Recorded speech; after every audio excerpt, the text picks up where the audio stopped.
முக்கியமான பிரச்சனையில் வந்து மாட்டிக்கிடுச்சு ஈரான்.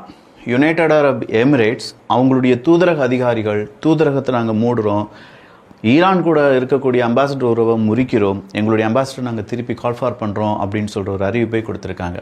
பிரான்ஸ் அவங்களுடைய விமானம் தாங்கி கப்பலை மெடிட்டரேனியன் சி பக்கமாக கொண்டு நிப்பாட்ட போகிறாங்க. யூகே ஆல்ரெடி ஒரு முக்கிய அறிவிப்பை கொடுத்துட்டாங்க. ஜெர்மனி ஈரானுக்கு எதிரான கண்டனத்தை தெரிவிச்சிட்டாங்க. இந்தியா யுனைடெட் அரப் எமிரேட்ஸில் நடந்த தாக்குதலுக்கு கண்டனத்தை தெரிவித்திருக்கிறார்கள். தட் மீன்ஸ் ஈரானுக்கு எதிரான ஒரு பெரிய விஷயத்தை இந்தியாவும் முன்னெடுத்திருக்காங்க. ஒட்டுமொத்தமாக ஈரானுக்கு எதிராக இப்போது பல நாடுகள் ஒன்றிணைந்திருக்கிறார்கள். ஈரான் நேரடி மறைமுகமாக 15 நாடுகளில் தாக்குதலை ஏற்படுத்தி இருக்கிறது. ஒட்டுமொத்தமான அப்டேட் இந்த ஒரு பதிவில் பார்க்க போகிறோம். நிறைய அப்டேட்ஸ் பார்த்துருப்பீங்க. இந்த அப்டேட்ஸ் பற்றி உங்களுடைய கருத்துக்கள், ஏன்னா இதுக்கு பின்னாடி ஹார்ட் ஒர்க் இருக்குது, நியூஸை வெரிஃபை பண்ணணும், சரியான ஒரு டைமிங்கில் வந்து கொடுக்கணும், அதுவும் ப்ராப்பர் எடிட்டிங் இருக்கணும். இது எல்லாத்தையும் நான் சரியாக செய்கிறேன் நம்புகிறேன், எங்கள் டீம் செய்து. ஸோ உங்களுடைய கமெண்ட்ஸ் தான் எங்களுடைய டீமுக்கும் எனக்கும் மிகப்பெரிய உந்து சக்தி. அதை நான் வரவேற்கிறேன். வணக்கங்கள்.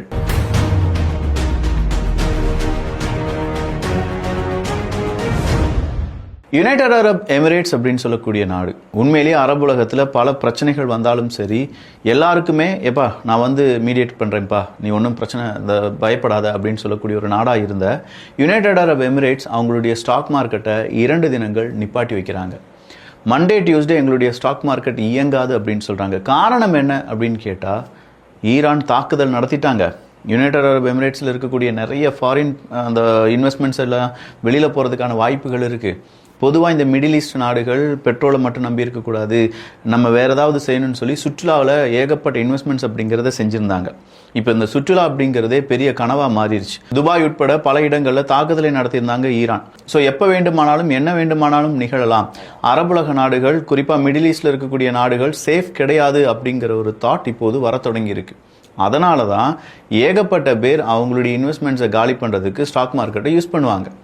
இது யுனைடெட் அரப் எமிரேட்ஸுக்கு பேக்ஃபயராக மாறுறதுக்கான வாய்ப்புகள் இருக்குது. அப்படிங்கிறதுனால தான் எங்களுடைய ஸ்டாக் மார்க்கெட்டை நாங்கள் ஓப்பன் பண்ண போகிறது கிடையாது, அதுக்கு நாங்கள் ஹாலிடே கொடுத்துட்டோம் அப்படின்னு சொல்கிற அறிவிப்பை கொடுத்துருக்காங்க. அதை விட முக்கியமான அறிவிப்பு என்ன அப்படின்னு கேட்டிங்கன்னா, இல்லை ஈரான் செஞ்சது எங்களுக்கு சுத்தமாக பிடிக்கலை, எங்களுடைய தூதரகத்தை மூடுகிறோம், தூதரக அதிகாரிகளை கால்ஃபார் பண்ணுறோம், அதே மாதிரி எங்களுடைய அம்பாசிடரையும் நாங்கள் திரும்ப எடுத்துக்கொள்கிறோம், எங்களுக்கு உங்கள் கூட எந்த உறவும் வேண்டாம் அப்படின்னு சொல்கிற அறிவிப்பை கொடுத்துருக்காங்க. ஒரு நாடு இன்னொரு நாட்டினுடைய தூதரக அதிகாரிகள் அவங்களுடைய அம்பாசிடர்ஸ் எல்லாம் கால்ஃபார் பண்ணுறாங்க அப்படின்னா அந்த நாட்டை வெறுத்திருக்க வேண்டும், இல்லை அந்த நாட்டுடன் ஒரு பெரிய யுத்தத்துக்கு தயாராக வேண்டும். அப்படி இல்லையா உறவும் வேண்டாம், ஒன்றுமே வேண்டாம்பா, நீ எனக்கு துரோகம் பண்ணிட்ட அப்படின்னு சொல்ல வேண்டும். இது மூன்றுமே யுனைடெட் அரப் எமிரேட்ஸ் மற்றும் ஈரானுக்கு இடையே நடந்திருப்பது கண்டிப்பாக 2 நாடுகளுடைய அந்த உறவில் பெரிய சிக்கலை ஏற்படுத்தியிருக்கு. இது மட்டும்தானா அப்படின்னு பார்த்தா கிடையாது. இன்னைக்கு டெக்சாஸ் பாரில் ஒரு ஷூட் அப்படிங்கிறது நடக்குது. ஷூட்டிங்னா துப்பாக்கியை வச்சு சடானே அங்கே கூட்டத்தை நோக்கி ஒருத்தன் சுட்டுட்டு இருக்கான்.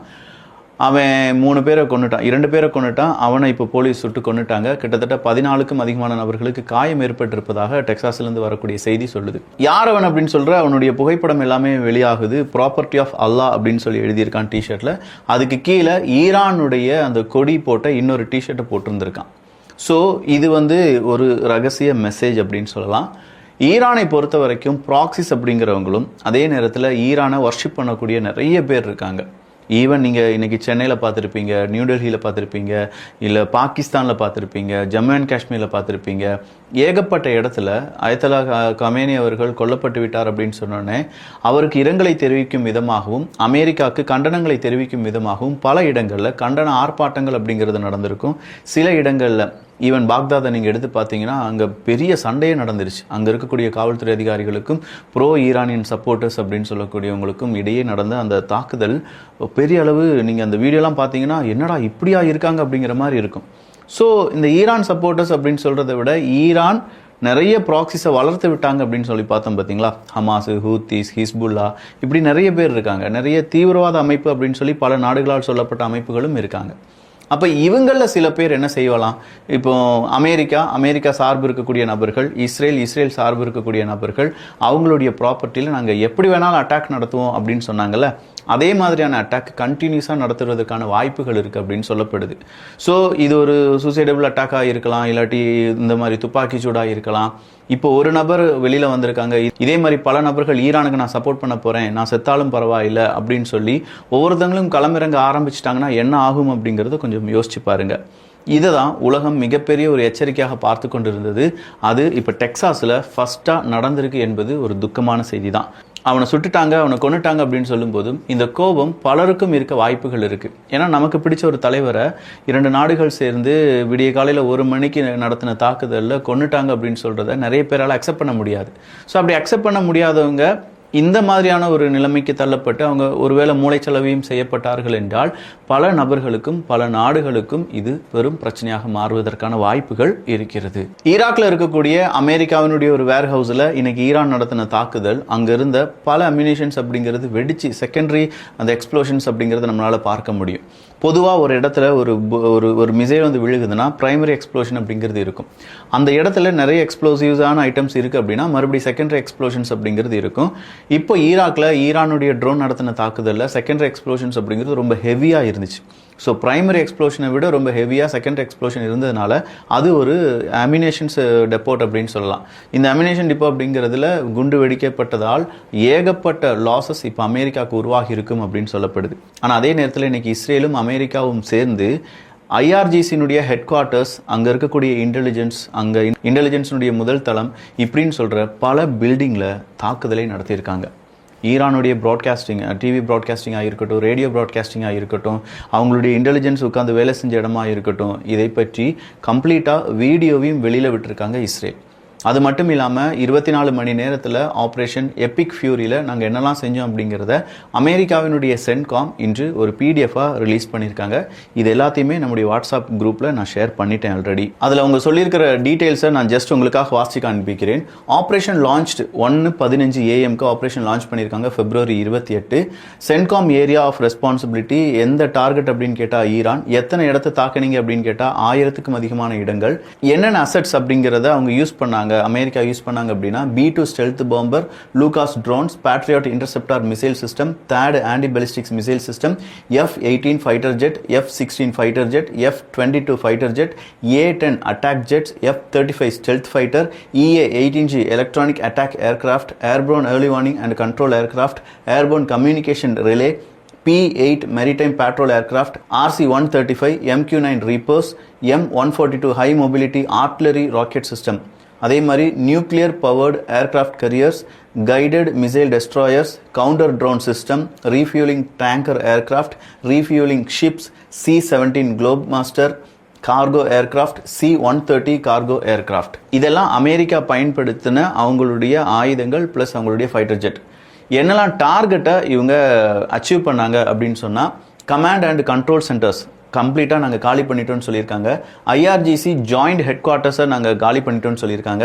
ஐஆர்ஜிசியினுடைய ஏரோஸ்பேஸ் ஃபோர்ஸஸ் ஹெட் குவார்ட்டர்ஸ் அப்படிங்கிறத காலி பண்ணிட்டாங்க. Integrated air defence system, ballistics missile sites, Iranian navy ships, Iranian navy submarines, anti ship missile sites and military communication capabilities, இதெல்லாம் இந்த டார்கெட்டுக்குள்ளே முடிச்சிட்டோம் அப்படிங்கிறது தான் இப்போ அமெரிக்காவினுடைய சென்காம் வெளியிட்டு இருக்கக்கூடிய ரிப்போர்ட். ஸோ இனிமேல் உங்களுக்கு ஐஆர்ஜிசிக்கு ஒரு ஹெட் குவார்ட்டர்ஸே இல்லை அப்படிங்கிறத இன்னைக்கு சென்காம் வெளியில் விடுறாங்க. ஹெட் குவார்ட்டர்ஸே இல்லைன்னா கம்ப்ளீட்டாக டெஸ்ட்ராய் பண்ணிட்டாங்களாம். ஸோ ஈரானுக்கு இது மிகப்பெரிய ஒரு பாதிப்பாக இருந்தது என்றால் ஈரானுடைய ஃபாரின் மினிஸ்டர் இன்னைக்கு என்ன தெரியுமா சொல்லியிருக்கார்? இந்த தாக்குதலாம் நடந்த பிறகு நீங்கள் ஈரானுடைய தலைநகரத்தை தாக்குதல்னால எங்களுடைய வீரியத்தை கம்மி பண்ணிட முடியாது. எங்களுக்கு அமெரிக்காவினுடைய வீக்னஸ் என்ன அப்படிங்கிறது நல்லாவே தெரியும். இத்தனை வருடங்களாக, இப்போ கடந்த 20-30 வருடங்களாக நாங்கள் அமெரிக்காவினுடைய வீக்னஸை ஸ்டடி பண்ணிட்டு இருக்கோம். அப்படி ஸ்டடி பண்ணதை வச்சு எங்களுடைய தாக்குதல் தொடர்ந்து இருக்கும். அமெரிக்காவுக்கு எதிராக எங்களுடைய தாக்குதல் இன்னும் வீரியமாக இருக்கும் அப்படின்னு சொல்லியிருக்கார். பிரிட்டிஷ் ராயல் ஏர்ஃபோர்ஸ் இப்போ என்ன செய்ய ஆரம்பிச்சிருக்காங்கன்னா அவங்களுடைய பேட்ரோலிங்கை செய்ய ஆரம்பிச்சிருக்காங்க. இதனால ஈரான்லேருந்து வீசப்படக்கூடிய பல மிசைல்ஸ், ட்ரோன்ஸ் அப்படிங்கிறது சுட்டு வீழ்த்தப்படுகிறது. சொல்லப்போனால் யூரோப் வாருக்குள்ள என்ட்ரி கொடுத்துட்டாங்க அப்படின்னே சொல்லலாம். பிரான்ஸ் அவங்களுடைய விமானம் தாங்கி கப்பலான சார்லஸ் டி கவுல் அப்படிங்கிற அந்த கப்பலை இப்போ மெடிட்டரேனியன் சீ பக்கமாக திருப்பி விட்டுருக்காங்க. பால்டிக் நாடுகள், பால்டிக் கடலோரமாக இருந்ததை இப்போ மெடிட்டரேனியன் சீ பக்கம் நாங்கள் திருப்பி விட்டுருக்கிறதுக்கான காரணம் பிரான்சினுடைய அசட்ஸ் அப்படிங்கிறது ரொம்ப பெரிய அளவில் தாக்குதலுக்கு உட்பட்டிருக்கிறது. ஸோ எங்களை நாங்கள் காப்பாற்றிக் கொள்ள வேண்டும். அதே நேரத்தில் எங்களுடைய மக்களுக்கு இனிமேல் இதே மாதிரியான துன்பங்கள் வரக்கூடாது. எனவே நாங்களும் இதை கொஞ்சம் கண்ணும் கருத்துமாக பார்க்க போகிறோம் அப்படிங்கிற அறிவிப்பை கொடுத்திருக்காங்க. இதோடு மட்டும் இல்லாமல் கிட்டத்தட்ட 15 நாடுகளுக்கு எதிராக 24 மணி நேரத்தில் டைரக்ட் அண்ட் இன்டைரக்ட் அட்டாக் அப்படிங்கிறத ஈரான் ஏற்படுத்தி இருக்கிறது. Israel, United states, United Arab Emirates, Saudi Arabia, Qatar, Kuwait, Jordan, Iraq, Bahrain, Oman, Syria, Cyprus, France, Italy, United kingdom. இந்த இட்டாலி அப்படிங்கிறது நாட்டோவினுடைய ஒரு கேம்ப் ஒன்று இருந்துச்சு, அலி அல் சல்ம் பேஸ் அப்படிங்கிற இந்த பேஸில் தான். ஸோ அந்த இடத்துலையும் ஈரான் வந்து அட்டாக் நடத்தினால அதில் இட்டாலியும் சேர்க்கப்பட்டிருக்கிறது. இப்போ கடைசியாக வந்திருக்கக்கூடிய தகவலின் அடிப்படையில் ஜெர்மனியினுடைய சான்சலர் மெர்ஸ் அவர்கள் என்ன சொல்லியிருக்காங்கன்னா, ஈரான் இப்படி தாக்குதல் நடத்துறதை நிப்பாட்ட வேண்டும், அப்படி இல்லைனா உலக நாடுகள் ஒன்றிணைய வேண்டியதாக இருக்கும் அப்படிங்கிற ஒரு தகவலை கொடுத்திருக்காங்க. அடுத்ததாக வந்திருக்கக்கூடிய ரொம்ப ரொம்ப முக்கியமான செய்தி, ஈரான் யுனைடெட் அரப் எமிரேட்ஸில் இருக்கக்கூடிய பெர்ஷியன் கல்ஃபில் இருக்கக்கூடிய ஒரு ஆயில் ஃபெசிலிட்டியை கம்ப்ளீட்டாக டெஸ்ட்ராய் பண்ணியிருக்காங்க அப்படிங்கிறது தான். ஸோ யுனைடெட் அரப் எமிரேட்ஸ் கடும் கோபத்தில் இருக்காங்க. ஆல்ரெடி சவுதி அரேபியா அமெரிக்கா கூடயும் இஸ்ரேல் கூடயும் நிற்கிறோம் அப்படின்னு சொல்லிட்டாங்க. இப்போ United Arab Emirates, France, UK, Italy, இல்லாட்டி இப்போ ஜெர்மனி உள்ளே வந்திருப்பாங்க, உள்ளே வரப்போகிறாங்க அப்படிங்கிற ஒரு செய்தியும், இதுக்கு நடுவில் ஈரானுடைய அடுத்த கட்ட தாக்குதல் ரொம்ப பயங்கரமாக இருக்கும், அமெரிக்காவினுடைய வீக்னஸை நாங்கள் கண்டுபிடிச்சு வச்சுருக்கோம் அப்படின்னு சொல்கிறது எல்லாமே பெரும் பரபரப்பை ஏற்படுத்திட்டு இருக்கு. இது இல்லாமல் பிரான்சினுடைய இந்த ஏர்கிராஃப்ட் கேரியர் அடுத்த கட்டத்தை நோக்கி நகர்ந்தது என்றால் யூரோப் ஒட்டுமொத்தமாக ஈரானுக்கு எதிரான ஒரு களத்தில் புக வாய்ப்புகள் இருக்கின்றன. நாளைய தினம் அமெரிக்கா இன்னும் ஹார்டாக நாங்கள் அடிப்போம் அப்படின்னு சொல்லியிருக்காங்க. இஸ்ரேல் 1,00,000 ரிசர்வ் படை தயாராக இருக்க வேண்டும் அப்படிங்கிற ஒரு அறிவிப்பையும் கொடுத்திருக்காங்க. இதுவரையிலும் ஐடிஎஃப் பார்க்காத, ஐடிஎஃப் நிகழ்த்தாத பல தாக்குதலை இந்த முறை ஐடிஎஃப் நிகழ்த்த போகிறது அப்படிங்கிறத நெத்தன்யாகு அவர்களும் குறிப்பிட்டிருக்கிறார். ஸோ அடுத்ததாக என்ன நடக்கும் அப்படிங்கிறத அடுத்தடுத்த அப்டேட்ஸில் நம்ம பார்க்கலாம். ஓவராலாக பார்க்கும்போது இன்றைய கம்ப்ளீட் அப்டேட்ஸ் அப்படிங்கிறது இந்த ஒரு பதிவுலேயே உங்களுக்கு கிடைச்சிருக்கும். ஸோ பிரான்ஸ்லேருந்து ஜெர்மனி வர எப்படி ரியாக்ட் பண்ணியிருக்காங்க, எப்படி அவங்க பாதிப்படைஞ்சிருக்காங்க, எப்படி 15 நாடுகள் டைரக்டாக அண்ட் இன்டைரக்டாக பாதிப்படைந்திருக்கிறார்கள், ஈரான் எந்த மாதிரியான தாக்குதலை ஈராக்கில் இருக்கக்கூடிய அமெரிக்காவினுடைய வேர்ஹவுஸில் நிகழ்த்தி இருக்கிறார்கள், அதே நேரத்தில் இஸ்ரேலும் அமெரிக்காவும் ஈராக்கில் ஐஆர்ஜிசி ஹெட் குவார்ட்டர்ஸ்லேருந்து இன்டெலிஜென்ஸ் பில்டிங்ஸ் வரை எப்படி தகர்த்திருக்கிறார்கள் அப்படிங்கிற எல்லா டீட்டெயில்ஸும் வித் சாலிடான எவிடன்ஸ், அதுக்கான வீடியோஸ், அதுக்கான ஸ்டேட்மெண்ட்ஸ், இது எல்லாத்தையுமே நம்ம வாட்ஸ்அப் குரூப்லையும் நான் ஷேர் பண்ணிட்டு இருக்கேன். இதுக்கு பின்னாடி இருக்கக்கூடிய உழைப்பை பாராட்ட வேண்டும் அப்படின்னு நீங்கள் நினைச்சீங்கன்னா உங்களுடைய கருத்துக்களை பதிவு பண்ணுங்க. நல்லதை பகிர்ந்து நல்ல சமுதாயத்தை உருவாக்குவோம். நன்றி, வணக்கம்.